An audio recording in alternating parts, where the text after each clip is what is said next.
इस पहाड़ नदी नाले को, इस जल जंगल जमीन को जो सुरक्षित रखता है उसका नाम है आदिवासी।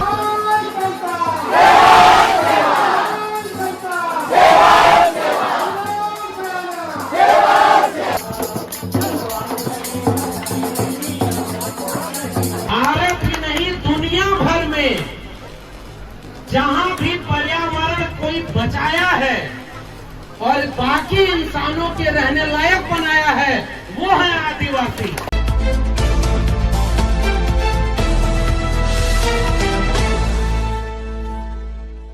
हम लोग दिल्ली में बैठ करके पढ़ते पढ़ाते हुए ये कहते हैं, समझते हैं कि भारत के नक्शे में 3 चीजों को अगर आप बनाएंगे तो वो एक ही जगह मिलेगी। खनिज संसाधन, यानी खनिज संसाधन, जितना संसाधन मनुष्यता को चलाने के लिए चाहिए।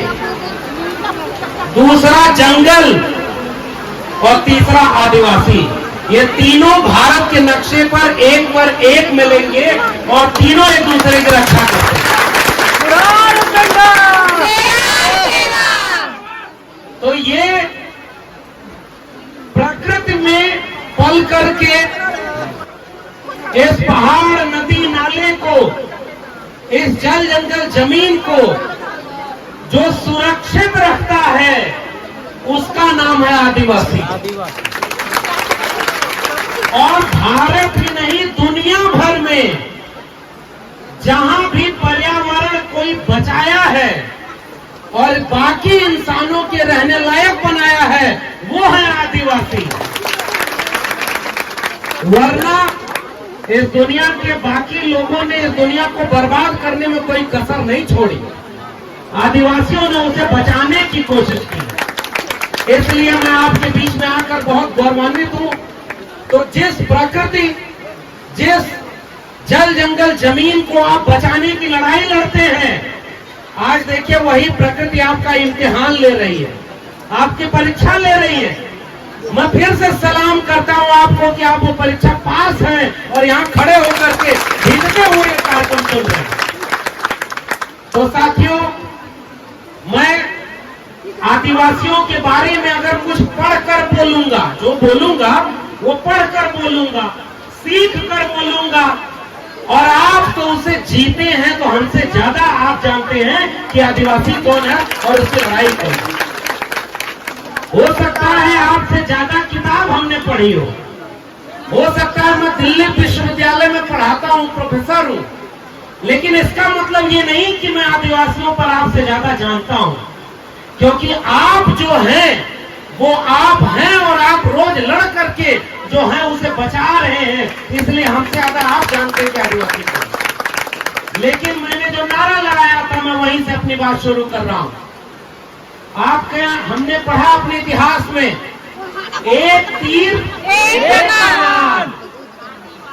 जोर से नारा लगा, एक तीर एक कमान, आदिवासी एक कमान। ये नारा नहीं, ये आपकी ताकत है, ये ताकत है आपकी।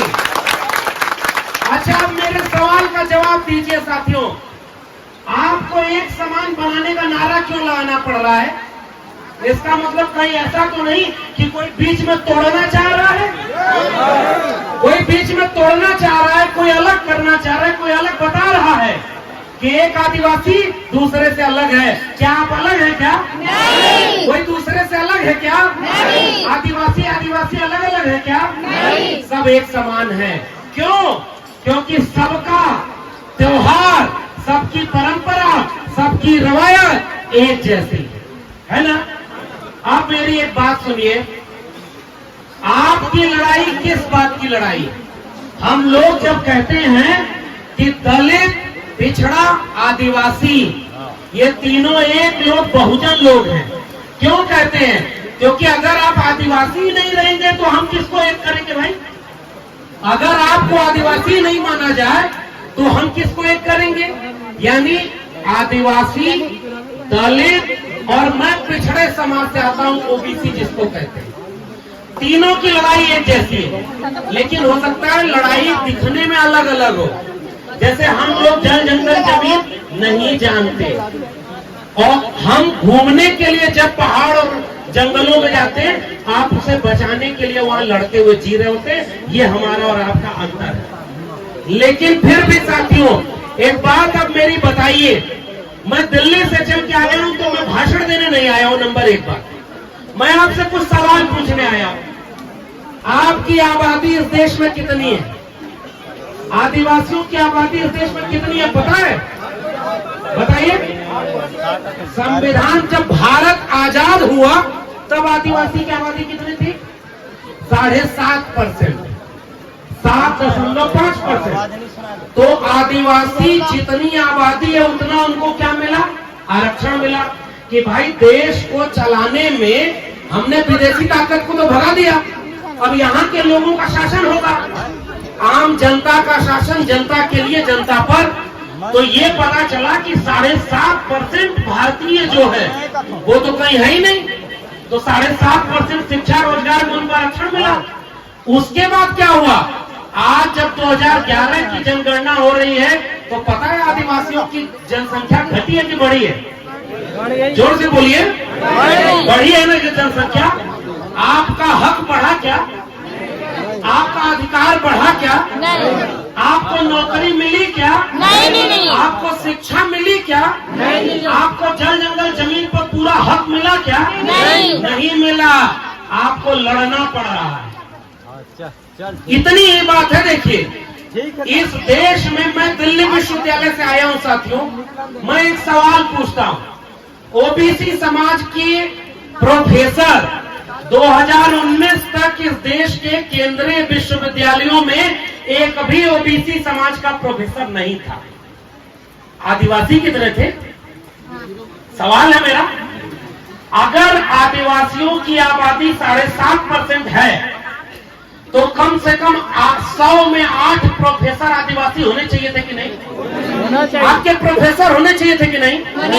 आपके आईएएस होने चाहिए थे कि नहीं? आपके डीएम और एसपी होने चाहिए थे कि नहीं? आपकी नौकरी 8% होनी चाहिए थी कि नहीं? सारी लड़ाई इस बात की है कि नहीं? तो फिर देश किसका है भाई? ये हम पूछते हैं ना कि अगर हमारा ये देश है। मैं 2 लोगों को याद कर रहा हूं साथियों अपनी बात शुरुआत में ही। सबसे पहले जिन्होंने आदिवासियों की तीर कमान को दिकुओं के खिलाफ लगा करके जल जंगल जमीन के लिए उल्लंघन किया, उस नायक का नाम है बिरसा मुंडा, और मैं उन्हें याद करते हुए अपनी बात कर रहा हूं। कौन थे बिरसा मुंडा? इसी संथाल परगना के एक ऐसे नायक बिरसा मुंडा जिन्होंने मात्र बहुत कम उम्र में तीर और तलवार लेकर के, अपना हथियार लेकर के किसके खिलाफ लड़ाई लड़ी थी? जिन्होंने कहा कि जो दिकू हैं, दिकू कौन थे? बाहरी। दिकू का मतलब बाहरी। आप लोग भोजपुरी समझते ही नहीं? पहले बात थोड़ी बहुत समझते हैं भोजपुरी। मैं यूपी आजमगढ़ से आया हूं तो मैं भोजपुरी मेरी भाषा है, तो भोजपुरी थोड़ा बहुत समझिएगा, नहीं समझेंगे तो मैं बताऊंगा। अब एक बात समझिए, दिकू मतलब बाहरी। हमारे यहाँ यूपी से कोई कमाने अगर दिल्ली बंबई चला जाता था तो उससे कहते थे कि कहाँ गए हैं, तो कहे परदेश गए हुए। परदेश गए हुए, परदेश का मतलब समझ रहे हैं? दूसरा देश। तो भारत देश में ही परदेश बंबई कलकत्ता कैसे हो गया भाई? इसका मतलब जो हमारी जमीन थी वही हमारा देश था, बाकी सब बाहरी थे। बिरसा मुंडा ने, धरती आबा ने क्या नारा दिया? उन्होंने कहा जो हमारी जल जंगल जमीन छीनने के लिए आएगा वो सब दिकू हैं और हमें उनके खिलाफ उल्गुलान करना पड़ेगा। और आज विश्व आदिवासी दिवस पर आपको उल्गुलान करने की जरूरत है, यही अपील मैं आपसे करने आया। उल्गुलान का मतलब जानते होंगे आप लोग। उल्गुलान क्या है? नहीं जानते? मैं बता रहा हूं। उल्गुलान का अर्थ है क्रांति। क्रांति का मतलब क्या? जो हमारी अधिकार है, हमारा हक है, उसको कोई अगर छीने तो उसके खिलाफ जो लड़ाई लड़ी जाती है उसका नाम है उलगुलान, उसका नाम है क्रांति, और उसको करने वाले धरती आबा बिरसा मुंडा को मैं यहाँ से याद कर रहा हूँ। अब एक बात मेरी जवाब दीजिए। बिरसा मुंडा ने कहा ये जल जंगल जमीन तो हमारा है रे भाई, हम यहाँ पैदा हुए, हम प्रकृति में पले बढ़े। बाहर से कोई आके कहता है कि ये जल जंगल जमीन हम आपसे छीनेंगे और आपका विकास करेंगे। क्या करेंगे? विकास करेंगे। आपका विकास हुआ? नहीं। आपका कोई विकास हुआ? आजादी के अमृत महोत्सव मनाया जा रहा है, पता है? अमृत महोत्सव का मतलब क्या होता है पता है? अमृत महोत्सव का मतलब आजाद हुए इस भारत को 75 साल पूरा हो गए। 75 साल पूरा हो गया। 75 साल बाद जो देश आजाद हो गया, क्या उसके अधिकार जो जल जंगल जमीन का था वो उसके आदिवासी का होना चाहिए था कि नहीं? लेकिन जो लड़ाई बिरसा मुंडा ने लड़ी, जो लड़ाई सिद्धू कान्हू ने लड़ी, जो लड़ाई तिलका मांझी ने लड़ी, उस लड़ाई को लड़ने वाले जो लोग थे वो आपके पुरखे थे, वो आपके पुरखे थे ना। अब मेरे एक बात का और जवाब दीजिए। एक दूसरा नाम मैं आपसे ले रहा हूं, क्या आप जानते हैं उनको? जयपाल सिंह मुंडा। जयपाल सिंह मुंडा को नहीं जानते बाकी लोग? मैं आपको बताता हूं, बाकी हमारे बहुत वरिष्ठ लोग बैठे हुए हैं, ये सारे लोग जयपाल सिंह मुंडा को जानते हैं। मैं आपको बता रहा हूं, अरे पूजना हो तो उसको पूजेंगे जो आपको हक दिलाता है, कि जो हक छीनता है वो आपको पूजने का जरूरत है? हक दिलाने वाले को पूजना होगा ना। तो बिरसा मुंडा आपके हक के लिए लड़े थे ना। तिलका मांझी कौन थे? जो आपके हक के लिए लड़े थे। इस देश में सिद्धू कान्हू थे जिन्होंने आदिवासियों की लड़ाई लड़ी, और जब इस देश का इतिहास लिखा गया तो आप बताइए, बाहर के लोगों को न तो बिरसा मुंडा को पढ़ाया जाता है सिलेबस में, न तिलका मांझी को पढ़ाया जाता है, न सिद्धू कान्हू को पढ़ाया जाता है, और न जयपाल सिंह मुंडा को पढ़ाया जाता है। क्यों नहीं पढ़ाया जाता पता है? क्योंकि अचानक कोई आए और आपसे कहे कि तुम आदिवासी नहीं हो, तुम क्या हो? बात समझ रहे हैं सब लोग? अब मैं आपको बता रहा हूं जयपाल सिंह मुंडा कौन थे। जयपाल सिंह मुंडा जो आईएएस की परीक्षा पास कर दिए थे, जिससे डीएम बनते थे और हॉकी खेलते थे। भारत की जो राष्ट्रीय टीम थी उसके सदस्य थे जो ओलंपिक खेलने गई, और जब जयपाल सिंह मुंडा का रिजल्ट आया तो उनसे कहा गया कि तुम हॉकी में जाओ या नौकरी लो, और वो हॉकी में गए और भारत को गोल्ड मेडल जिताया उन्होंने, पूरी दुनिया में नाम कमाया।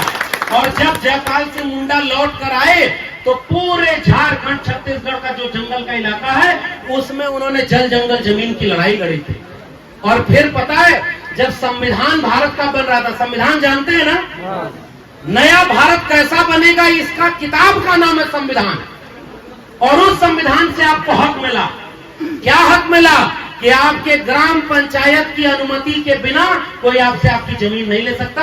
अभी हमारे साथी कह रहे थे जमीन छोड़िए, एक लोटा पानी भी नहीं ले सकता बिना ग्राम पंचायत की अनुमति के। ये आपका अधिकार उस संविधान ने दिया ना, ये अधिकार आपको भारत के संविधान ने दिया ना। पेशा एक्ट आपको भारत के संविधान से मिला ना, वन अधिकार अधिनियम आपको भारत के संविधान से मिला ना। इसलिए वो आपको अधिकार देता है। जो आपको अधिकार देता है उस किताब का क्या नाम है? भारत का संविधान। और जो आपसे आपका अधिकार छीनता है उनको क्या कह रहे हैं? दिक्कू, बाहरी लोग हैं, ये सब बाहरी हैं जो आपके अधिकार छीन रहे हैं। भारत के संविधान बनाने की संविधान सभा में जयपाल सिंह मुंडा शामिल थे। जयपाल सिंह मुंडा आपके नायक हैं, मेरे भी नायक हैं, लेकिन मुझसे पहले आपके नायक हैं, क्योंकि आपको आदिवासी होने का हक दिलवाने के लिए लड़ाई लड़ी थी जयपाल सिंह मुंडा ने। इसलिए अगर आपको किसी को अपना नायक मानना है तो तिलका मांझी, सिद्धू कान्हू, बिरसा मुंडा के बाद जयपाल सिंह मुंडा को अपना नायक मानिए, और घर घर बताइए कि जयपाल सिंह मुंडा न होते तो हमें बना। इसलिए भारत ही भारत नहीं बनता अगर जयपाल सिंह मुंडा भारत के संविधान सभा में नहीं खड़े होते। अब मेरी बात सुनिए, भारत की संविधान सभा में जो दिल्ली जहां से मैं चल के आया, आपके यहाँ तो साहब इतनी दूर आए रास्ता ही नहीं मिल रहा था। वो जो पुल बना है उस पर इतना पानी क्या बहने लगा, वहां पुलिस वाले खड़ा होकर के कह रहे हैं आगे जाने मत दो, रास्ता बंद है, सब डूब गए, सब बह गए। और बाद में चल के आए तो इतना पानी है उसी पर लोग चल करके आ रहे हैं। अरे भाई पुलिस वाले लोगों, अरे ये आपके अपने लोग हैं, इनको भ्रमित करने की क्या जरूरत है। अगली बार यहाँ कार्यक्रम हो तो यहाँ पक्की सड़क भी होनी चाहिए और तब जाकर ये कार्यक्रम होना चाहिए। भाई आपका जल जंगल जमीन है, यहाँ आपका कार्यक्रम नहीं होगा, किसका कार्यक्रम होगा।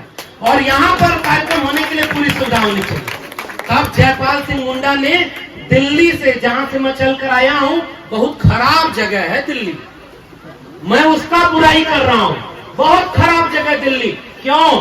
क्योंकि दिल्ली में बड़ी बड़ी इमारत में बैठकर, बड़े बड़े एसी में बैठकर बड़े बड़े लोग हमारे और आपके हक का सौदा करते हैं। और अगर हम जमीन की लड़ाई छोड़ देंगे तो दिल्ली वाले आपके हक को बेच देंगे। याद रखिएगा मेरे आदिवासी भाई, बहुत खराब जगह है दिल्ली। और उसी दिल्ली के कॉन्स्टिट्यूशन क्लब यानी संविधान सभा में जयपाल सिंह मुंडा खड़े होकर बोले, हम आदिवासी हैं, हम इस देश के मूल निवासी हैं, हम सैंधव घाटी सभ्यता के वारिस हैं।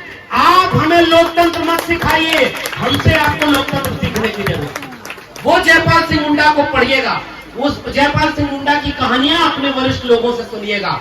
तब जयपाल सिंह मुंडा ने लड़ाई लड़ी थी कि आदिवासी को उसकी जल जंगल जमीन पर पहला हक आदिवासी का है। किसका हक है? हाँ, ये जल जंगल जमीन किसकी है? ये जल जंगल जमीन पर पहला हक किसका है? ये जल जंगल जमीन को आज तक बचाया किसने है?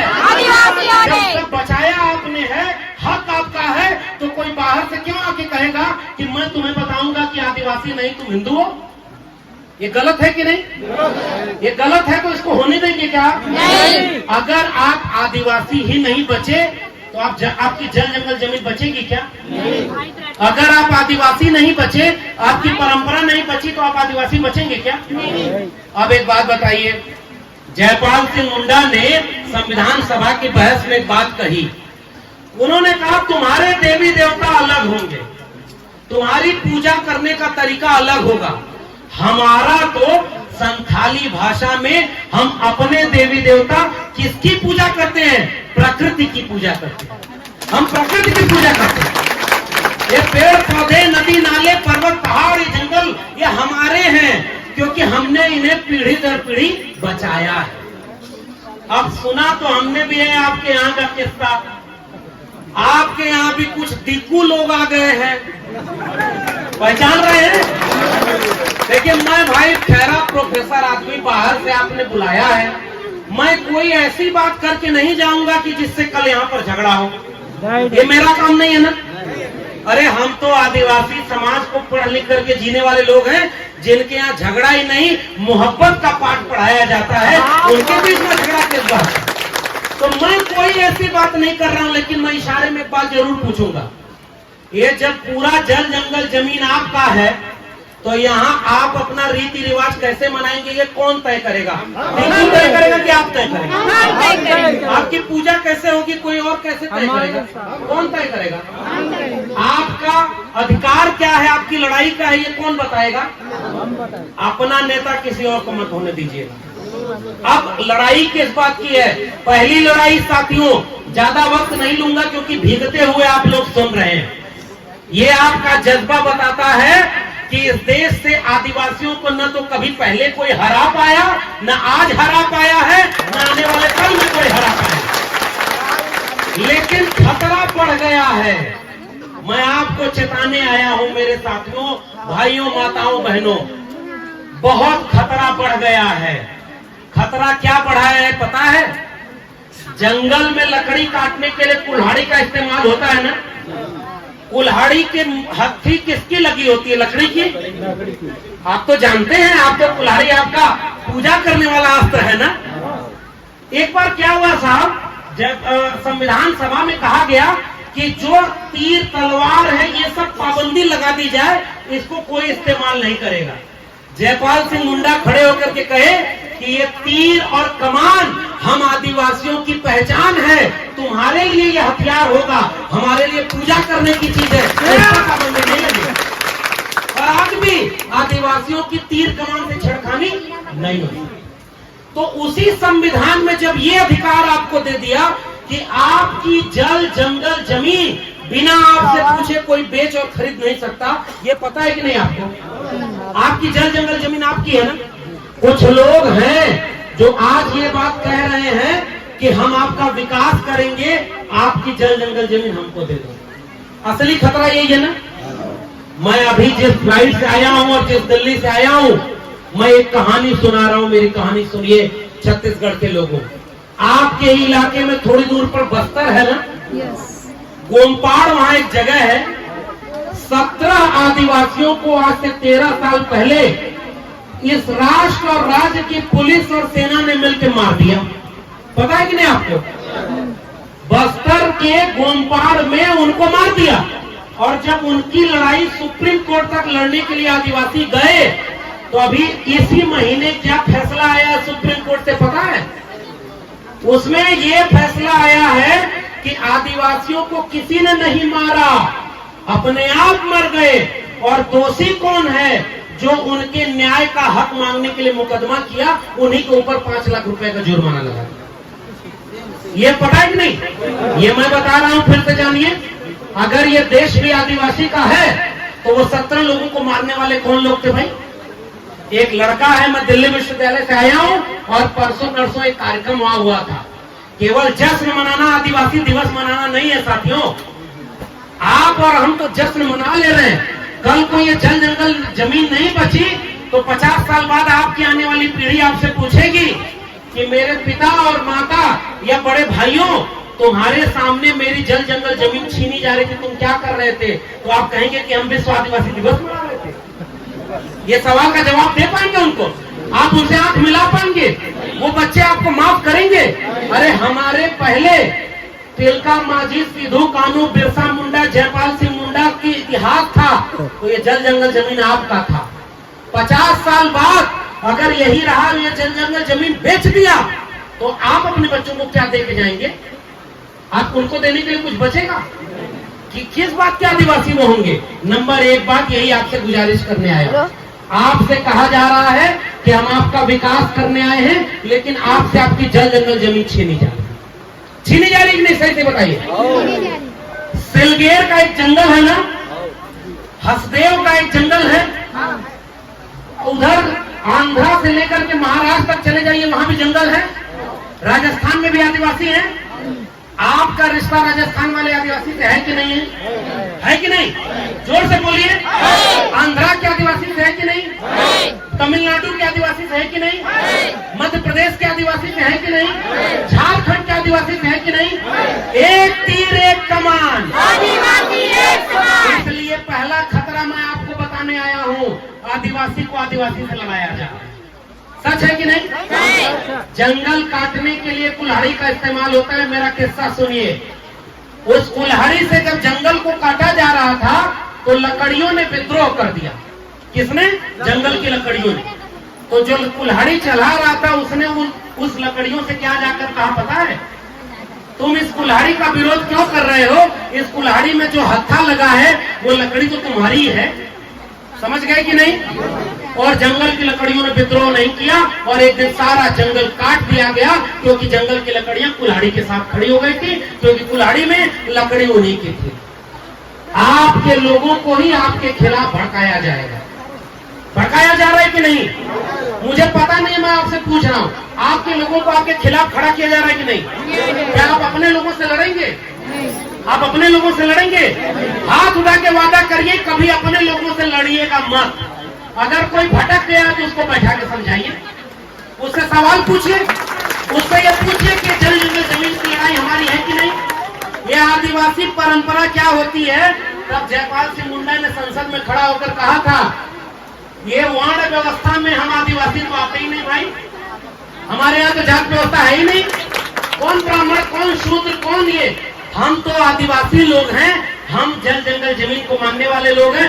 हमारे खुदा, हमारे भगवान, हमारे लोग हैं जिनको प्रकृति की पूजा करते थे। अब दूसरा खतरा आपको बता रहा हूं। सड़क बनाने के नाम पर बस्तर में पुलिस की कैंप बनाया जा रहा है, पता है कि नहीं?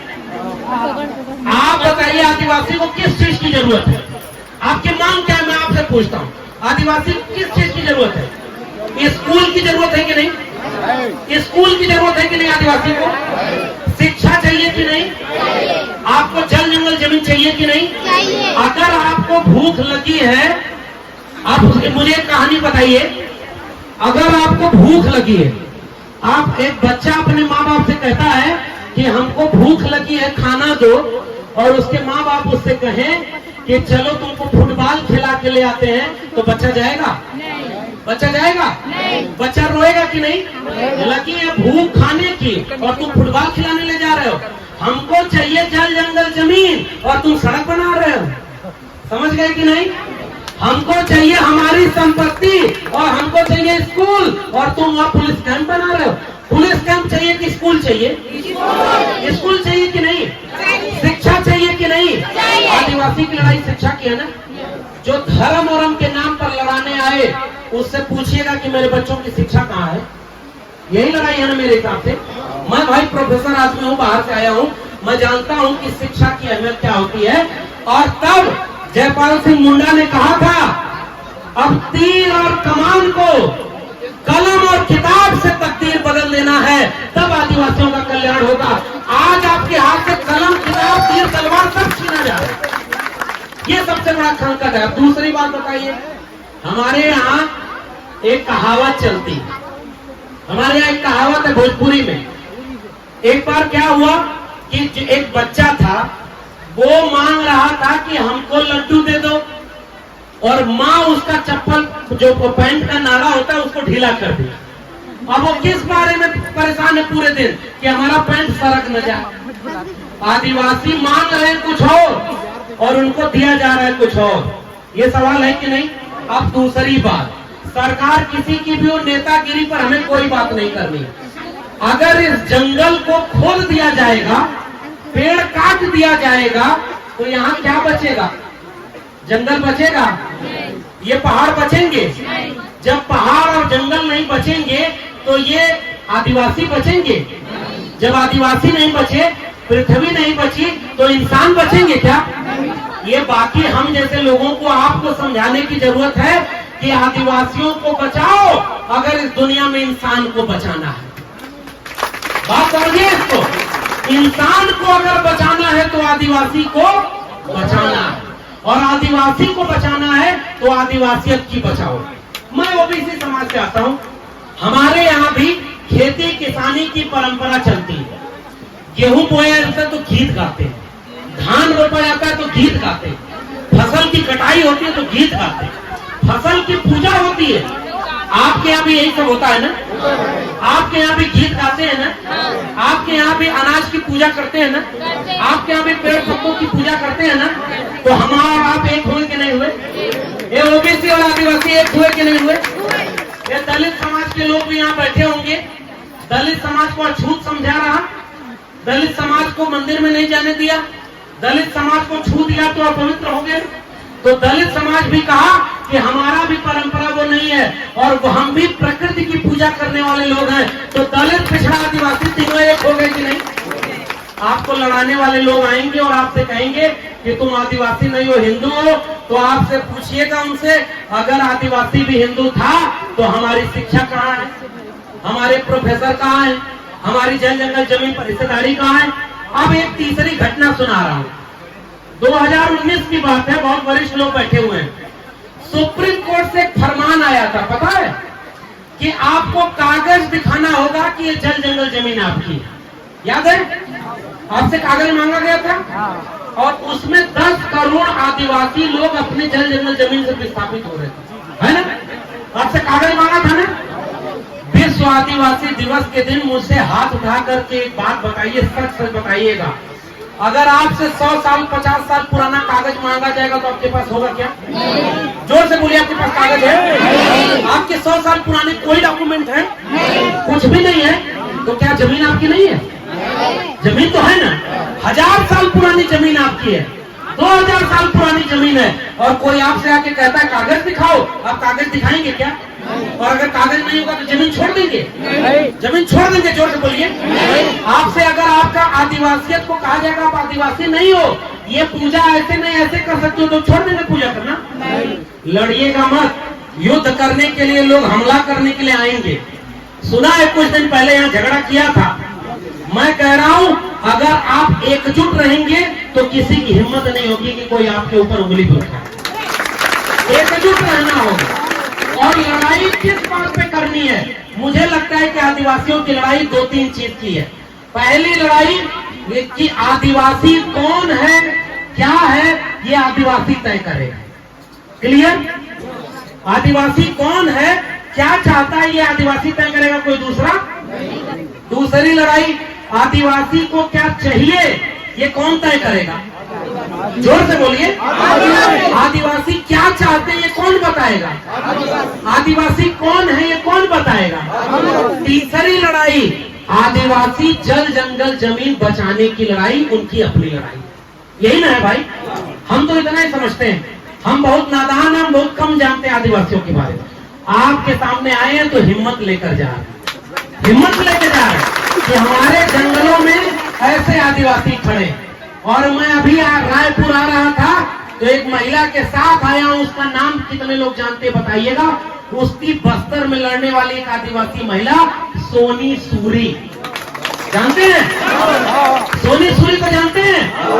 सोनी सूरी के साथ अन्याय हुआ कि नहीं? सोनी सूरी के साथ जेल में बलात्कार हुआ कि नहीं? सोनी सूरी पर झूठा मुकदमा लगाया कि नहीं? सोनी सूरी को ऊपर हमला किया कि नहीं? सोनी सूरी को जेल में बंद किया कि नहीं? और आज कहते हैं सोनी सूरी पर कुछ नहीं हुआ था। और आज अब इशारा समझिए, इस देश में एक प्रधानमंत्री बना है, वो कह रहा है 75 साल बाद हमने पहली बार एक दलित महिला को राष्ट्रपति बना। आदिवासी, एक आदिवासी महिला को पहली बार राष्ट्रपति बनाया। पता चला आप लोगों को? ये तो एक तरह से कहें तो ये अच्छी बात है, इसका विरोध तो हम नहीं कर सकते साहब, क्योंकि पहले भी बहुत लोगों की सरकार थी, आप वही आदिवासी को बना देते। लेकिन आदिवासी महिला को राष्ट्रपति बनाना तो अच्छी बात है, कहीं ऐसा तो नहीं कि नियत में कुछ खोट है? नियत में कुछ खोट है। कैसे? आपसे पूछ रहा हूं बच्चों, नौजवानों, बताओ इनके द्रौपदी मुर्मू जी के पहले कौन राष्ट्रपति था? जोर से बोलिए। किस जाति से आते थे? अच्छा एक बात पता है, इस देश में भाजपा एक पार्टी ऐसी है जो कहती है कि जाति जाति करने वाले लोग दलित, पिछड़े, आदिवासी जो जातिवाद को बढ़ाते हैं। तो एक बात बताओ, रामनाथ कोविंद को राष्ट्रपति बनाया था तो उनकी जाति कौन बताया? कौन बताया? भाजपा वाले बताए ना, प्रेस कॉन्फ्रेंस करके बताए ना। किसने पूछा था किस जाति के हैं? राष्ट्रपति की कोई जाति होती है? राष्ट्रपति किसी जाति का होता है? द्रौपदी मुर्मू आदिवासी है, ये कौन पूछा था तुमसे? नहीं पूछा कोई। और बताया कौन?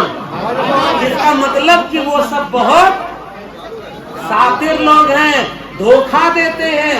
अब उदाहरण दे रहा हूं, सुनो आदिवासी समाज के लोगों, मैंने पहले भी कहा था, इस देश की बड़ी बड़ी राजधानियों में आपके पुरखों के हाथ से बनाए हुए ईंट, बालू, सीमेंट से बड़ी बड़ी जो इमारत खड़ी हुई है ना, वहां आपके बच्चों के भविष्य को बेचा जाता है।